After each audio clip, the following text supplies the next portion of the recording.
In the age of ancients, the world was unformed, shrouded by fog. A land of grey crags, arch trees, and everlasting dragons.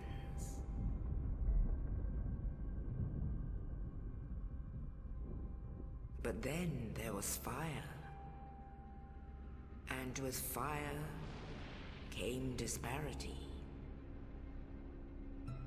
Heat and cold, life and death, and of course, light and dark.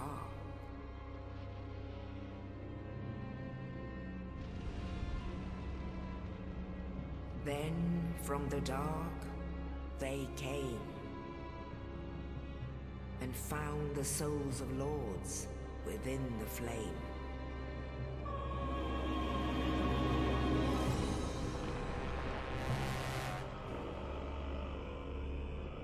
Nito, the first of the dead.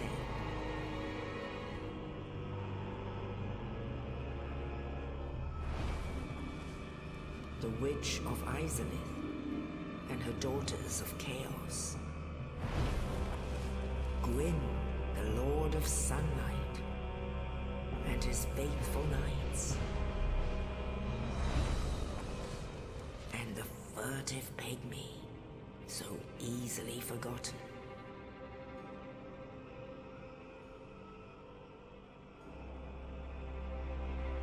With the strength of lords, they challenged the dragons.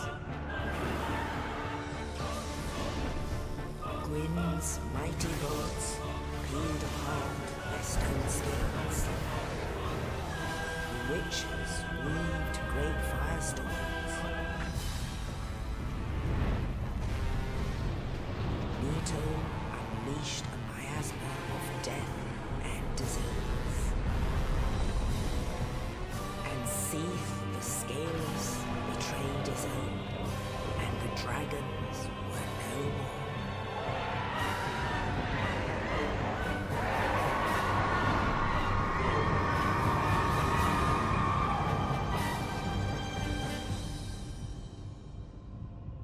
Thus began the Age of Fire.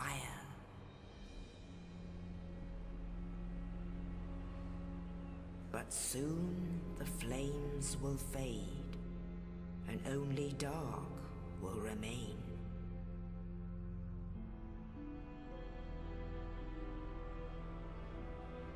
Even now, there are only embers. And man sees not light, but only endless nights. And amongst the living are seen carriers of the accursed dark side.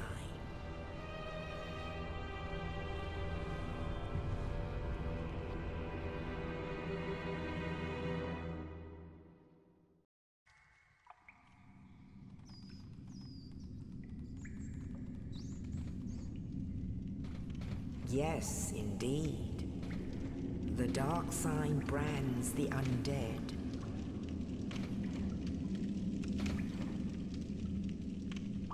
And in this land,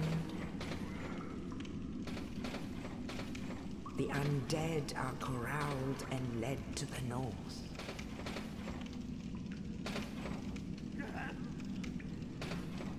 Where they are locked away to await the end of the world.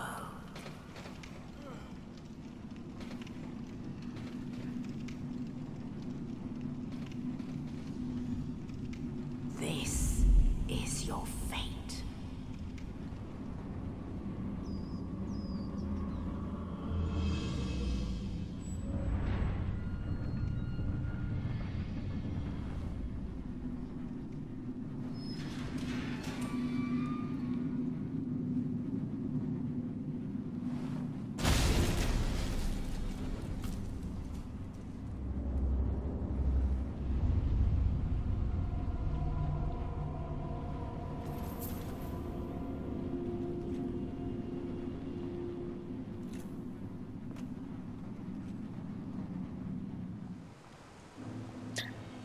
And with that, the game begins. Hey everybody, what's up? I'm Nicholas from Leftover Content, and welcome to Let's Play Dark Souls Remastered. This is, my, second take of this series. I tried recording some of it earlier, and I didn't really like the way it turned out. Because I didn't really explain a lot of things. I stuttered a whole lot. Probably because I'm not used to Let's Playing. But anyway. Neat, amazing item. Well, yep, we did that. That man who was so... Sorry about that, I got the sniffles. But that man who was so nice at dropping down that key for us, that man's name is Oscar Restora. We're going over him in a bit more detailed. These messages right here are all tutorial messages, so I really don't think we need to read them. But if we look over to our right...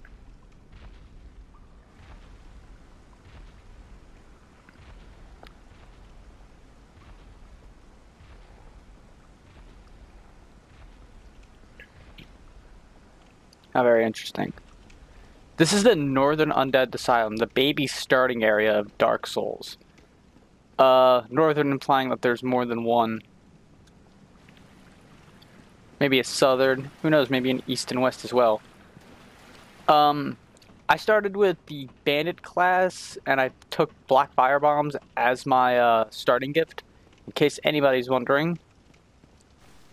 But now let's get into one of the very first mechanics of the game.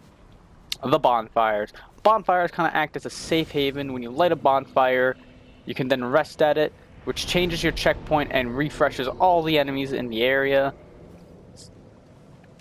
But also fully restores your HP. Just a little FYI. I don't know if I said that or not. If you come over here, there's a door here, but it does not open from the side. So really sad about it.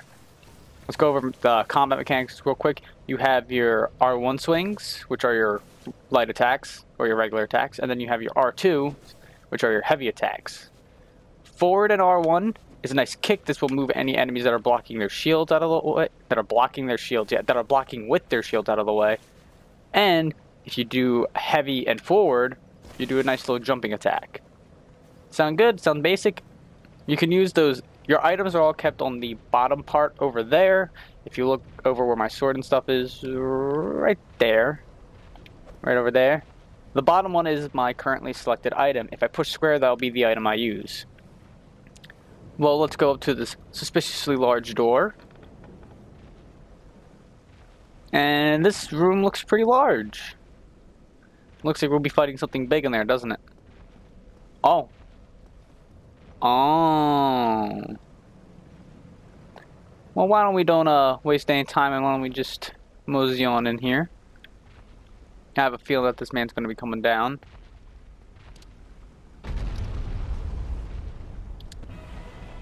This is the Asylum Demon. This is why I chose black fire bombs to come out with. He's very weak to them. And I can't throw.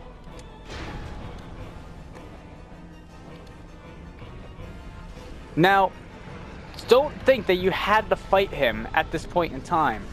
Upon beating him on his when he first drops down, he will drop the demon's great hammer. He also gave us a humanity. We'll be going over what that does in a moment. But what the game expects you to do is actually to run past him and go in here. This door would lock behind you, preventing you from going back and fighting him, and you'd have to fight him later on during this playthrough. And here's a sign of bonfire. And before we continue, I would like to take a look at this, the humanity. We can read what all this stuff does, which we shall. First, we'll start with the black fire bomb. Powerful ranged weapon, especially in situations calling for fire damage. A very precious item at low levels. And a humanity, a rare tiny rare tiny black sprite found in corpses. Used to gain 1 humanity and store a large amount of HP. This black sprite is called humanity, but little is known about its true nature. If the soul is the source of all light, then what distinguishes the humanity we hold within ourselves? And we have this item that we haven't seen before, the dark side. The dark side signifies an accursed undead. Those branded with it are reborn after death, but will one day lose their mind and go hollow. I was doing so good and I messed it up. Death triggers the dark sign, which returns its bearer to the last bonfire rested, but at the cost of all humanity and souls. And here we have the dungeon cell key, which was dropped by Oscar earlier. A mysterious knight, without saying a word, shoved a corpse down into the cell and on its person was this key. Who was this knight, and what was his purpose? There may be no answers, but one must still forge ahead. Come over here, we got the sword. We got the straight sword hilt. It's just a hilt. The hilt of this lost sword was found discarded in the Undead Asylum. Only slightly below the one's bare hands, and not recommended for extensive use. Be certain to find a replacement quickly. Demon's Great Hammer, which is only dropped by the Asylum Demon on your first attempt trying to beat him. There are ways of getting it later on in the game. We'll be going over them as they crop up. Demon weapon built from the stone arc trees. Used by lesser demons at the North Undead Asylum. Used by lesser demons at the North Undead Asylum. This hammer is imbued with no special power, but can merrily beat foes into a pulp, providing you have the strength to wield it. We're going over the stats later on.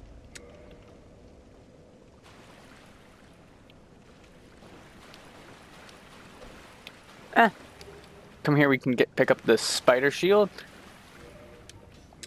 No, your pickups might be different from my pickups. It's all based on your starting class. Yeah, you don't start with the equipment you pick in the beginning. You get it as you progress through this area. Come right here. We can get my battle axe. And obviously we're going to equip that. Okay. But if we look at the battle axe, we can see its stats. Oh by golly, guys. Let's take a look at these stats. Attack, the amount of damage inflicted. Regular, the type of damage incurred by attacking. Amount of physical damage inflicted. Amount of magical damage inflicted. Amount of fire damage inflicted. Amount of lightning damage inflicted. Boost damage inflicted in special attacks, such as a strike after a parry or hit from behind. And here we have damage reduction, the percentage of damage reduced while blocking, the percentage of physical, yeah. But what is stability? Stability of player defense. The higher this value, the less damage consumed when taking attacks. This really doesn't matter for most weapons, because you usually won't ever be blocking with your weapon. You'll be blocking with... Excuse me, I am tutorialing. Come here. And here we'll show you the beautifulness of a back attack. Okay, now that he's dead, now that he's gone, we can go back to this. Game. I don't know how to work menus. Okay. Yeah, I kind of accidentally skipped over this, but these are your damage reduction. These numbers here are the percentages in which you'll block that amount of damage. For example, I'll block 55% of physical damage when blocking with a battle axe. Over here we have parameter bonus. Degree by which an attack is boosted by player's strength, dexterity, intelligence, and faith. I don't know what this is. Ox effects. Determine strength of bleeding / poison effects and divine occult effects targeting the specific foes. Here we have the required parameters, the minimum values of strength, dexterity, intelligence, and faith needed to use this weapon efficiently. Durability depletes with use. Eventually, item becomes ineffective, and then weight, physical weight. So required parameter means you have to equal those stats right there in order to wield it. Luckily, I have enough to be wielding this weapon. If you look at the Demon's Great Axe, we can see we need 46 strength. Or hammer. Yeah, thing's pretty heavy.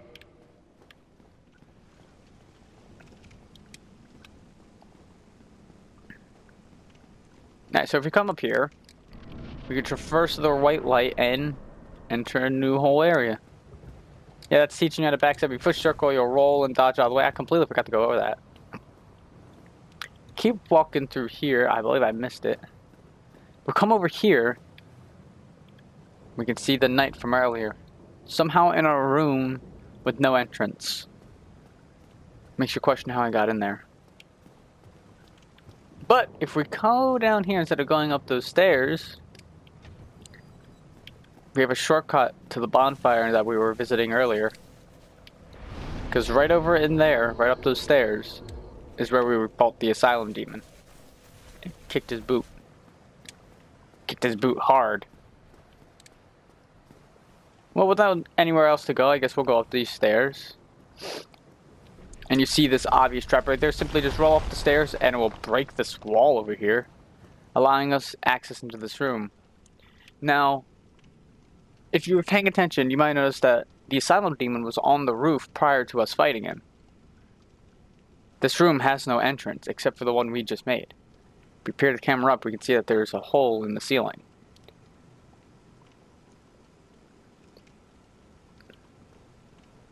I guess you can put two and two together.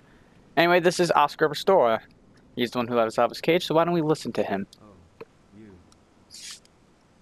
Oh no, Holly. Thank goodness. I'm done for, I'm afraid. I'll die soon, then lose my sanity. I wish to ask something of you. You and I, we're both undead. Hear me out, will you? Regrettably, I have failed in my mission, but perhaps you can keep the torch lit. There is an old saying in my family: thou who art undead art chosen, and thine exodus from the Undead Asylum maketh pilgrimage to the land of ancient lords. When thou ringeth the bell of awakening, the fate of the undead thou shalt know. Well, now you know, and I can die with hope in my heart. Oh, one more thing. Here, take this. An Estus flask. An undead favorite. Oh, and this. Now I must bid farewell. I would hate to harm you after death. So go now, and thank you. Oscar, despite only appearing for a brief moment in this game, is honestly one of my favorite characters in all of Dark Souls. I don't know why, but I just really like him. There's a lot of cut content surrounding Oscar. Sadly, we cannot get into it without spoiling a lot of the game, so we'll probably be going over it much towards the end of our adventure. So when we look at those items he just gave us, he gave us two keys. He gave us the Undead Asylum Floor 2 East key. Key to the iron bars on the east side of the second floor of the Northern Undead Asylum. The Undead Asylum is a giant undead prison segmented by countless iron bars. Even if an undead were to escape from a cell, passage to the outside world would be not gained easily. I wonder why that is. Big Pilgrim's Key, key to the inner door of the Undead Asylum. Of the Undead Asylum main hall. Big key belonging to the chosen undead pilgrim. But this chosen undead knows not what this pilgrimage has in store. Oscar will not give you the Big Pilgrim Key if the Asylum Demon is still alive by this point in time. For now, we...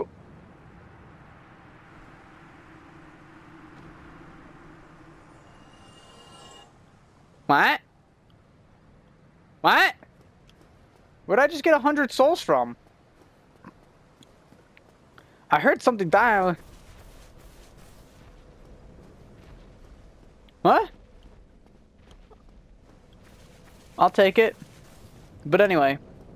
Yes, Oscar will not give you the Pilgrim's Key if the Asylum Demon is still alive by this point in time.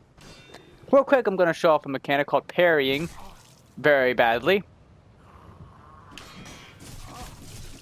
Okay, you know what? You can just die. And I actually just realized I forgot to read the Estus flask. The undead treasure these dull green glass, filled with Estus at a bonfire, fills HP. The Estus flasks are linked to the Fire Keepers. The Dark Tales also make reference. An emerald flask from the Keeper's soul. She lives to protect the flame, and dies to protect it further. You might be looking at that and realize that it's not actually green. That's because when it's empty, the Estus flask will show off its green color.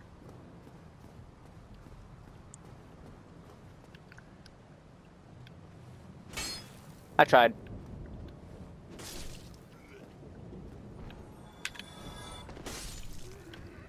There's one back there with a bow. You simply just, ignore that and hit him with that nice heavy. There you go. If we come in here, very interesting enemy. This enemy serves as a tutorial for parrying. The best way to parry is to wait till their hand makes a motion towards you. That's like the best way I can describe it. When their hand starts making motion towards you, that is the easiest time to parry. Right here, the Asylum Demon would still be below us, alive and well. What you would do is you would fall off and spam R1 to do a plunging attack on him to do massive damage. However, we had black fire bombs.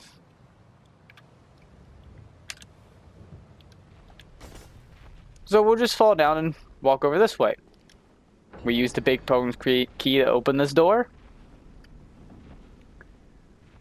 And through it we go.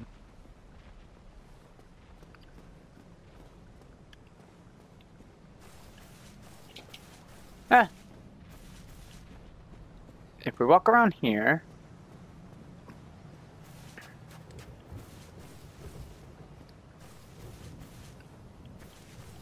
Ah, here we are. Here's the soul of a lost undead. That can be used to acquire more souls.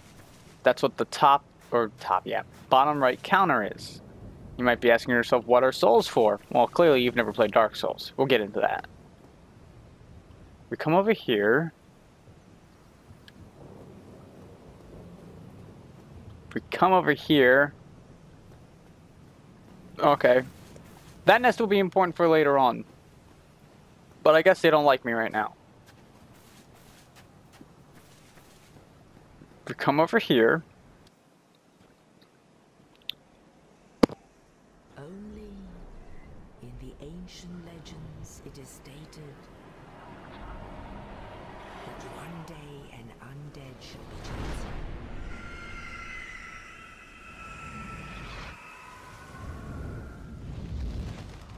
To leave the Undead Asylum in pilgrimage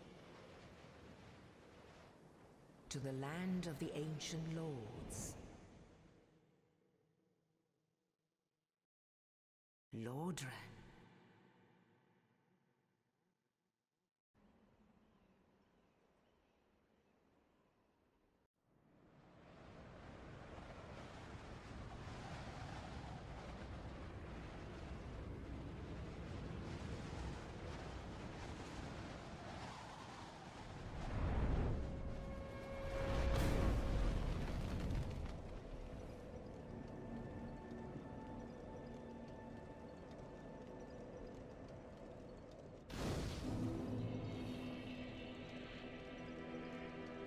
And Lordran, level up and kindle at bonfires. So in order to increase your character stats, you have to sit at bonfires. If we go to level up, as you can see, let's take a look at this. Yes, my character's name is Milk. Our level indicates our overall stats. I don't know, basically the amount of times you boosted your stats. Souls, these are how many you have in your possession at a time. If you die, you will leave your souls behind, but you can go back and pick them up at the point of death. Required souls, these are the amount of souls you need in order to boost one parameter. By boosting a parameter, your level will go up. So why don't we take a look at all these stats. This parameter helps determine HP. This helps determine the amount of attunement slots, which are used for carrying spells, pyromancies, and miracles. We'll be getting into those later on. This is the stat that determines stamina, equipment load, and resistance to bleeding. This determines your ability to wield powerful weapons and also boost weapon attack. Dexterity is kind of the same, it boosts weapon attack, but it's for more advanced weapons, not powerful weapons. This boosts your defense and also boosts resistance to poison. This helps you this is needed to require sorceries, but also boosts sorceries and magical weapons. And faith is required to cast miracles, but it also boosts miracles and divine weapons. Humanity is the amount of dark sprites in one's possession. These are what's known as soft humanities. If we go over, we can see what each one of these do. There is a lot of stats to go off in this game. Obviously, you have your typical HP. If that runs out, you die. You have your stamina. It's depleted by various actions, but it self-regenerates. You have your equipment load. Exceeding the max causes sluggishness. This is very important. You can over-encumber yourself, so be careful. This is the power of your right-handed weapon. This is the power of your other right-handed weapon. You can have two weapons equipped in one hand at a time, and you can switch between them freely. This is the power of your left-handed weapon, of your other left-handed weapon. Your defense against physical attacks, defense against strike, slash, thrust, and this is your magical defense. There's your defense against fire attacks, your defense against lightning attacks. This is Poise, ability to receive attacks without breaking form. A la you get some sort of super armor, but you still take damage.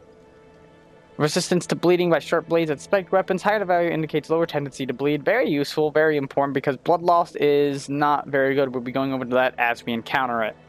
This is poison resistance, pretty self-explanatory. Curse resistance. Curse is a bit interesting.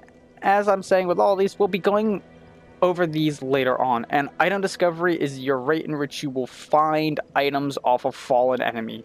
This stat can be increased in a number of ways, and we'll show you one way right now. If I were to go into my items real quick and I go down to my humanity, my single one humanity that I have, and I use it, I'll be popping what's known as a hard humanity for a soft humanity. As you can see in the top left, my counter went from 0 to 1. That counter up there is called soft humanity. If we go and we look at my stats now, well, look at that. My item discovery is now 150 instead of 100. The more soft humanity you have in your counter, the higher your item discovery goes. Up to, this effect stacks 10 times. There's a problem though. When you die, and I'll showcase that right now, I can't even kill myself correctly. If you die,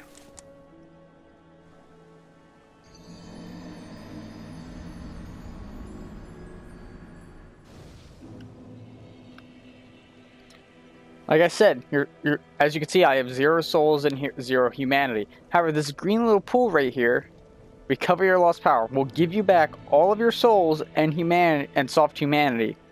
Keep in mind though that if you die a second time before picking up your lost power, you will lose all of those souls and humanity. It's kind of a risk versus reward to have all those humanities on you, but I like it. Alright, so that's going to do it for this episode. I don't want to drag on too long. But anyway, guys, thank you so much for watching, and I'll see you all next time for more Dark Souls Remastered. See you guys then.